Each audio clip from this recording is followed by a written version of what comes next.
Meu nome é Robert Reis e tenho 41 anos. Por 20 anos, venho construindo os alicerces dos sonhos de outros homens, vendo arranha-céus e shopping centers surgirem do chão enquanto minhas mãos permaneciam calejadas e minhas costas curvadas. Há honra nesse tipo de trabalho. O tipo de trabalho que deixa um legado permanente quando você se vai. Ou pelo menos era o que eu costumava dizer a mim mesmo quando chegava em casa coberto de poeira e encontrava uma mulher que um dia me olhou como se eu fosse a personificação da perfeição. Conheci Angela no Safeway da rua Meridian quando eu tinha 21 anos e ela 20. Ela trabalhava no caixa expresso com um sorriso capaz de derreter vigas de aço. Eu estava comprando um fardo de cerveja depois de um turno de 12 horas, com uma aparência deplorável, e mesmo assim ela me deu o número dela, que estava escrito no verso do meu recibo. Me liga, ela disse com aquela risadinha que me apertou o peito. Saio às 9 horas. Aqueles primeiros anos foram de ouro. Sentávamos na escada de incêndio do apartamento dela, bebendo vinho barato e planejando nosso futuro como se tivéssemos todo o tempo do mundo. Ela queria ser alguém não famosa, só alguém importante, que tivesse coisas boas e frequentasse lugares legais. Eu prometi a ela que construiria uma vida que valesse a pena viver, tijolo por tijolo, se fosse preciso. Ela me beijava então com um gosto de moscato e sonhos, e eu acreditava que poderíamos fazer qualquer coisa juntos. Nos casamos no cartório numa quinta-feira à tarde, 2 anos depois de nos conhecermos. Angela usava um vestido branco de verão da Target que ela tinha economizado para comprar, e eu usava o terno do meu pai, que ficava justo nos meus ombros. Nossa lua de mel foi um fim de semana num motel perto da costa, comendo comida chinesa para a viagem numa cama de casal enquanto assistíamos ao pôr do sol através de cortinas finas.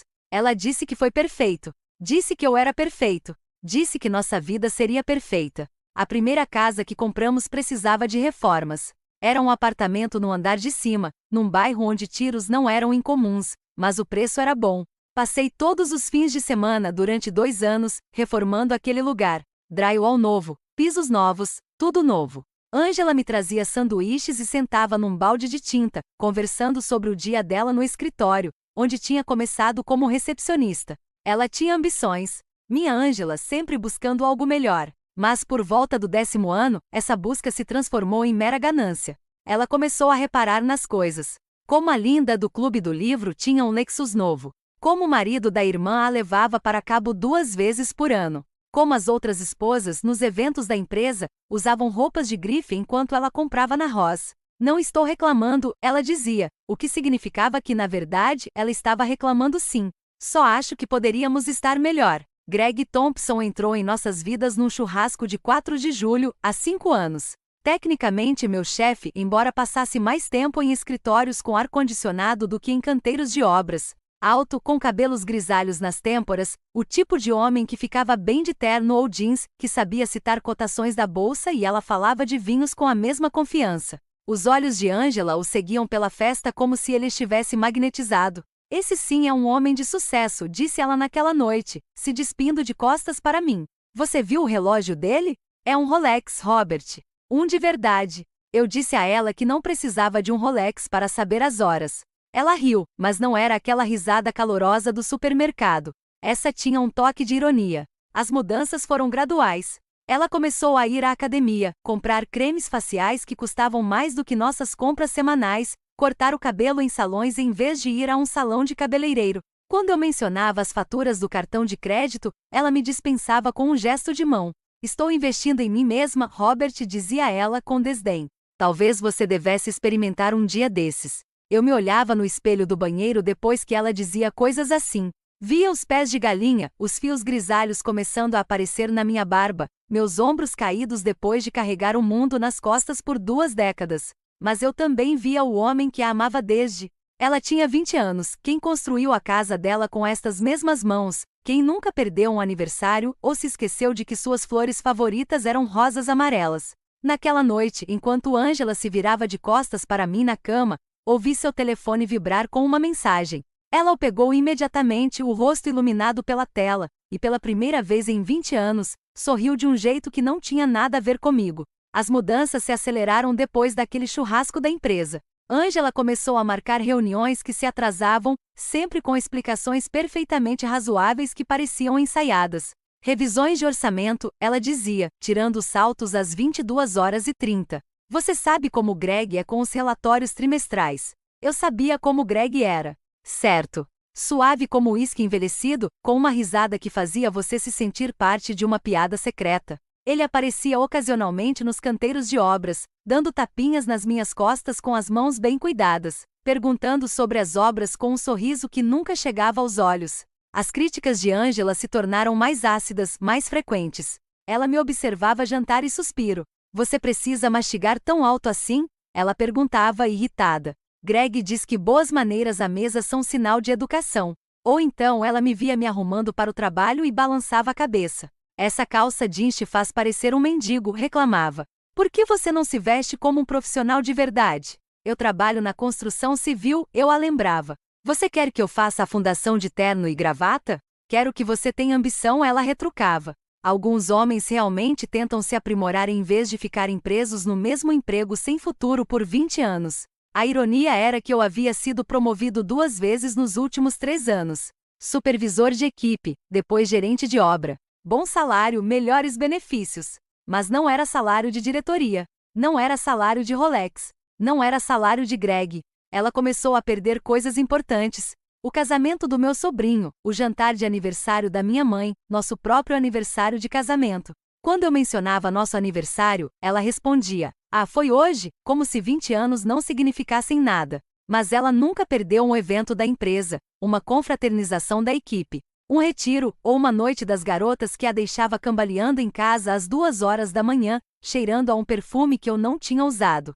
Sugeri uma escapadinha de fim de semana, só nós dois. Talvez dirigir pela costa e encontrar uma pousada aconchegante, tentar lembrar por que nos apaixonamos. Ela riu não de forma grosseira, o que teria sido melhor, mas com desdém, como se eu tivesse sugerido que começássemos a cantar Yodelay competitivo. Não posso simplesmente largar tudo porque você está carente, Robert, respondeu ela friamente. Alguns de nós temos carreiras para pensar. A parte mais solitária não era dormir ao lado de alguém que se tornará um estranho. Eram os momentos em que ela se esquecia de ser cruel, quando a antiga Angela ressurgia brevemente, rindo de algo na TV, cantarolando enquanto cozinhava, estendendo a mão para mim enquanto dormia, só para voltar a ser essa estranha amarga que me olhava como se eu fosse algo grudado no sapato dela. Comecei a prestar atenção em detalhes que antes ignorava. As lingeries novas que apareciam na gaveta dela, sem etiquetas, mas obviamente caro. O jeito como ela atendia ligações no banheiro com a torneira aberta. As compras no cartão de crédito em restaurantes onde eu nunca tinha ido. Sempre almoço. Sempre para 2. Com quem você almoçou no Chai Lauron? Perguntei certa noite, analisando a fatura do Visa. Coisa de trabalho? Ela disse sem tirar os olhos do celular. O Greg precisava discutir minha avaliação de desempenho. $60 para um almoço parece caro para uma avaliação de desempenho, respondi. Ela me olhou então, me olhou mesmo, com um olhar frio e calculista. Talvez se você entendesse como os negócios de verdade funcionam, saberia que isso é perfeitamente normal, disse ela com desdém. Mas você não saberia, né? Porque você está satisfeito sendo exatamente o que sempre foi, medíocre. Essa palavra pairava entre nós como uma lâmina. Medíocre. 20 anos amando-a, sustentando-a, construindo uma vida com ela, reduzidos a esse único corte cirúrgico. Algumas noites, quando ela dizia que ia trabalhar até tarde, eu me pegava passando de carro em frente ao escritório dela. O carro dela estava lá com certeza, estacionado bem ao lado. O BMW do Greg, as janelas do escritório escuras, exceto por uma única luz no andar da diretoria. Eu ficava sentado na minha caminhonete, com a imaginação à solta, dizendo a mim mesmo que estava paranoico, que estava me tornando um daqueles homens patéticos que não confiam nas esposas. Então chegou a noite em que ela anunciou que tinha um projeto especial com o Greg, algo sobre a reestruturação das contas de Detroit. Quando me ofereci para levar o jantar para ela, comida chinesa do restaurante que ela adorava, como nos nossos primeiros tempos, a reação dela foi explosiva. Nem pense em aparecer no meu trabalho. Ela gritou, levantando-se de fato com os punhos cerrados. Nunca jamais venha ao meu escritório sem permissão. Entendeu? O jeito como ela disse aquelas palavras não era a voz de uma esposa protegendo sua imagem profissional. Era a voz de uma mulher protegendo seus segredos. E pela primeira vez em 20 anos parei, acreditando nela. O trabalho na Carlson terminou 3 horas mais cedo numa sexta-feira. Os rapazes queriam tomar umas cervejas, comemorar o fato de terem terminado antes do prazo pela primeira vez, mas eu recusei.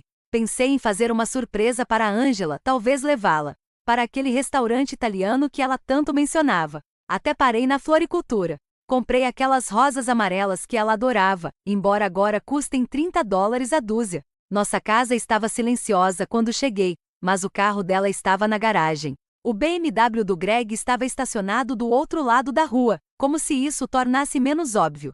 Minhas mãos começaram a tremer enquanto eu pegava as rosas e as sacolas de comida para a viagem do Marelolos, o frango à marsala favorito dela, com cogumelos extras, do jeito que ela tinha pedido. No nosso 5º aniversário, eu conseguia ouvi-los antes mesmo de chegar à escada. A risada da Ângela, brilhante e genuína de um jeito que não ouvia há anos. A risada mais grave do Greg por baixo, confiante e satisfeita. O som das molas do meu colchão, a cama que eu mesma montei no quarto que pintei do tom de azul favorito dela, rangendo num ritmo que me dava azia. Mas me forcei a subir aquelas escadas, cada passo deliberado e silencioso. Eu precisava saber, não apenas o fato de ser aquilo, mas a profundidade disso, quanto tempo duraria, como muito desprezo, como fui completamente enganada. Suas vozes ficaram mais claras à medida que me aproximava da porta, deixando um pote descuidadamente no chão. Ângela falava ofegante, mas articulada, e o que ela disse em seguida despedaçou o que restava do meu coração. Meu Deus, você não tem ideia de como é viver com ele, disse ela entre suspiros. Ele não passa de um cachorro castrado, leal, chato e fraco demais para revidar. Acha que amor basta, como se ainda tivéssemos 20 anos e fossemos pobres. Vai continuar se matando de trabalhar enquanto eu consigo o que realmente mereço. A resposta de Greg foi como uma facada. A devoção patética chega a ser admirável. O jeito como ele olha para você nos eventos da empresa, como se você ainda fosse o anjinho dele. Enquanto isso, eu sou a esposa dele na cama dele há 8 meses, e ele é burro demais para perceber. Eles riram juntos e o som quebrou algo fundamental dentro de mim.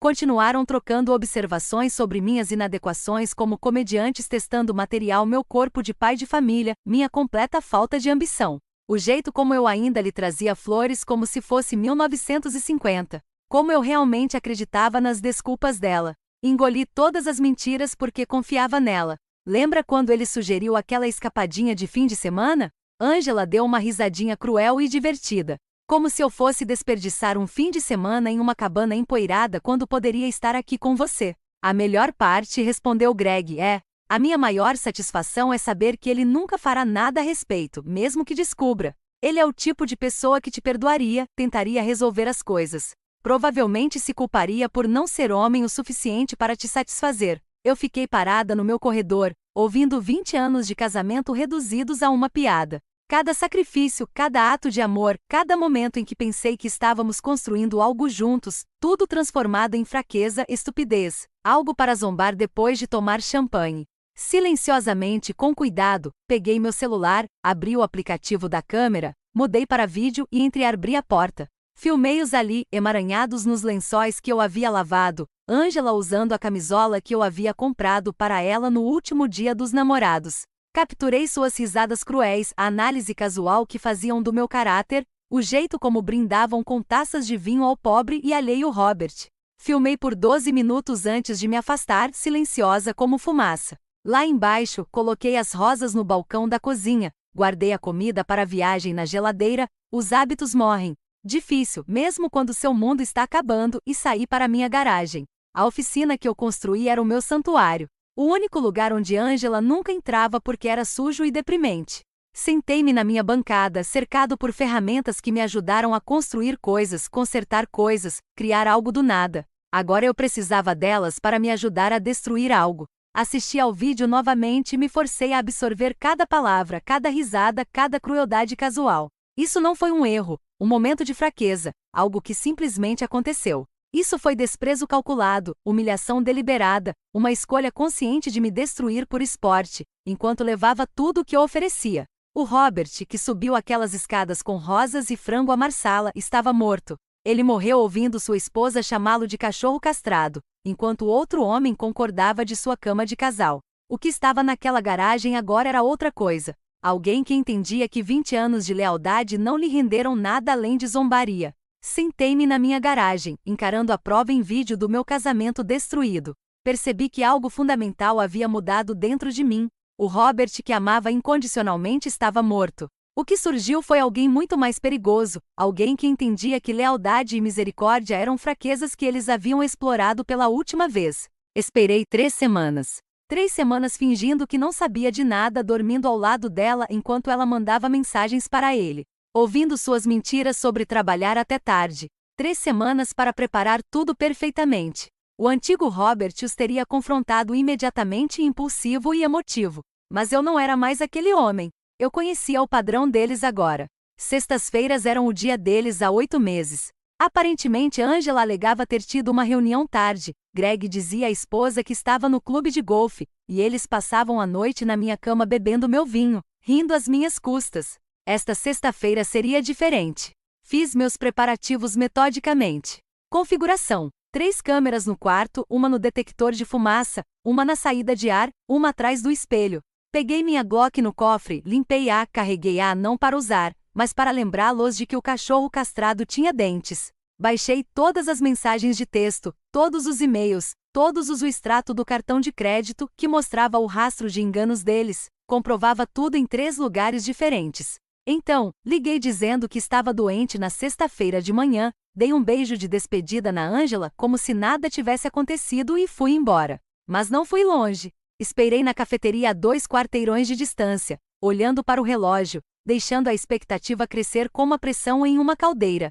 Às 17h47, o BMW do Greg parou na minha garagem. Às 17h52, eles estavam no meu quarto. Às 18h15, quando eu sabia que estariam imersos em sua rotina, confortáveis em seu engano, cheguei em casa. Não bati a porta, não subi as escadas furiosamente. Caminhei calmamente, cada passo calculado, minha Glock pesada no bolso da jaqueta. Os sons vindos do quarto eram exatamente o que eu esperava. Gemidos ofegantes, movimentos rítmicos, risadas ocasionais.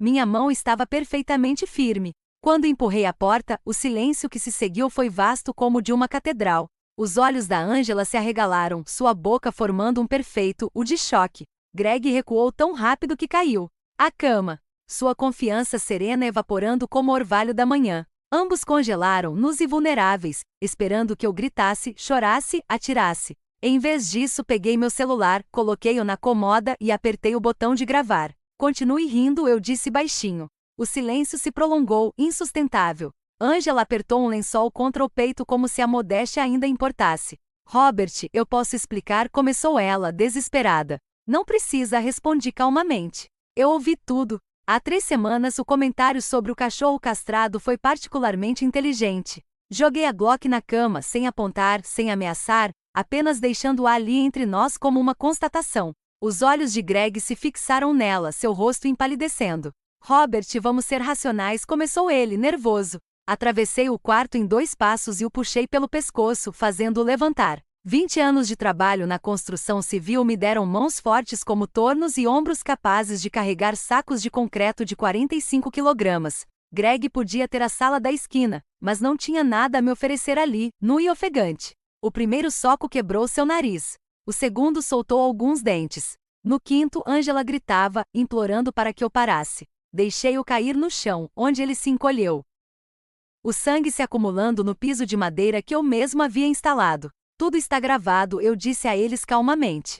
Cada mensagem de texto, cada e-mail, cada comprovante de cartão de crédito. As câmeras neste quarto estão ligadas a 1 hora. Suas carreiras, suas reputações, suas vidas confortáveis. Tudo está em minhas mãos agora. Angela soluçava, o rímel escorrendo pelo rosto. Por favor, Robert, implorou desesperadamente. Me desculpe. Foi um erro. 8 meses não são um erro. É uma escolha, respondi friamente. E aquelas coisas que você disse sobre eu ser fraca, patética, chata demais para conviver, também não foram erros. Foram verdades que você teve covardia de dizer na minha cara. Peguei o galão de gasolina que havia deixado no corredor mais cedo naquela manhã, escondido atrás da porta do armário de roupas de cama. Os soluços de Angela se transformaram em gritos enquanto eu começava a jogar gasolina no quarto. Nossa cama de casal, as roupas dela, o tapete onde o sangue de Greg estava encharcado. O cheiro de gasolina impregnou o quarto, forte e definitivo. Você está louca, Greg conseguiu dizer entre os dentes quebrados. Não, eu disse, acendendo um fósforo. Acabou. Dei a eles 30 segundos para fugir. Angela agarrada a um lençol, Greg cambaleando nu e ensanguentado. Antes que eu pudesse acender o fósforo, o quarto explodiu em chamas. 20 anos de memória se transformando em fumaça e cinzas. Desci as escadas, peguei as malas que havia arrumado e guardado na garagem naquela manhã e saí pela porta da frente enquanto o fogo se alastrava pelo segundo andar. Os vizinhos já estavam se reunindo, os celulares em punho, filmando a fuga de Angela e Greg nus pelo gramado. As sirenes começaram a tocar à distância, mas eu não corri. Fiquei ali parada, observando meu passado queimar, sentindo algo que não experimentava há anos. Liberdade. Ao me afastar dos restos em chamas da minha antiga vida, senti algo que não experimentava há anos. Liberdade completa do peso da preocupação, do que eles pensavam de mim. 6 meses depois, estou sentada em um apartamento que tem metade do tamanho da casa que queimei, mas o dobro da paz. O perito da seguradora culpou a fiação defeituosa no quarto. Casa antiga, reforma amadora, essas coisas acontecem. Eles me deram um cheque de $300 mil. Fiquei com a minha metade e doei a metade da Angela para um abrigo para mulheres, só pela ironia. A Angela tentou voltar, claro. Apareceu na minha casa nova 3 meses depois do incêndio, alegando que aquele tinha sido o primeiro erro dela, que ela estava enganada achando que poderíamos resolver isso. Eu não discuti, apenas enviei a ela o vídeo completo, não só daquela noite, mas também os 12 minutos que eu tinha gravado 3 semanas antes, onde ela me chamava de cachorro castrado e ria da minha devoção patética. Mostre isso para os seus pais, mandei uma mensagem para ela. Mostre a eles porque a vida da filha deles desmoronou. Ela nunca mais me contatou. A queda do Greg foi mais pública. A esposa dele recebeu um pacote anônimo com tudo. Vídeos, e-mails, extratos de cartão de crédito mostrando todos aqueles almoços com clientes em hotéis. Ela não apenas se divorciou dele, ela o destruiu, levou tudo o que ele tinha na justiça. Enviou as provas para o conselho administrativo da empresa dele. A última vez que ouvi falar dele, ele estava vendendo seguros em Ohio, morando num apartamento pequeno. Seu charme irresistível, uma moeda sem valor no mundo que sabia exatamente o que ele era. Os caras da minha turma ainda me pagam cervejas às vezes, me dão tapinhas nas costas e me chamam de lenda. Eles não sabem toda a verdade, mas sabem o suficiente para entender que às vezes um homem é levado ao limite. Que às vezes o único caminho a seguir é queimar tudo e começar do zero. Eu não namoro. Não confio em mim mesmo para saber a diferença entre afeto verdadeiro e fingimento. Mas não estou exatamente amargurado. Só sou cauteloso. Aprendi que o amor não basta se fluir apenas em uma direção. Que a dignidade importa mais do que a harmonia. Que às vezes a melhor coisa que você pode fazer por si mesmo é parar de tentar consertar o que outra pessoa está determinada a destruir. Meu novo apartamento é espartano, mas limpo. Sem fotos nas paredes, sem lembranças em caixas. Apenas minhas ferramentas, minhas roupas de trabalho e uma cama que nunca foi profanada pela traição. Algumas noites eu sonho com a risada da Angela. Não o tipo cruel daquele último dia, mas o doce som de 20 anos atrás no caixa do supermercado. Acordo e me lembro que aquela garota nunca existiu de verdade. Ela só era melhor em fingir naquela época. O corpo de bombeiros considerou acidental, mas todo mundo sabe. Numa cidade pequena, todo mundo sempre sabe. Eles me olham diferente agora. Não com pena, mas com algo próximo ao respeito. O homem que não aceitou passivamente. O homem que os fez pagar. O homem que manteve seu orgulho mesmo tendo perdido tudo. Trabalho nos mesmos canteiros de obras, lanço as mesmas fundações, construo os mesmos sonhos para outras pessoas. Mas agora eu sei a verdade sobre as fundações. Elas são tão fortes quanto aquilo sobre o qual você as constrói. Construa sobre mentiras e tudo eventualmente desmorona. Construa sobre a verdade, mesmo a verdade brutal. E pelo menos você sabe onde está pisando. Alguns podem chamar o que eu fiz de vingança. Outros podem chamar de justiça. Eu chamo de necessário. Mantive meu orgulho e me certifiquei de que o riso deles nunca mais ecoasse pelas minhas paredes. E assim, chegamos ao fim da história de hoje. Foi como você esperava, ou teve uma reviravolta inesperada? Estou curioso para saber sua opinião. Compartilhe nos comentários abaixo e vamos conversar. Se você se interessou pela história, não se esqueça de curtir. E se você é novo por aqui ou ainda não se inscreveu, agora é a hora perfeita para se juntar à nossa comunidade. Eu trago histórias novas e cativantes todos os dias, então clique no botão de inscrição e ative as notificações para não perder nada. Obrigado por assistir e até a próxima!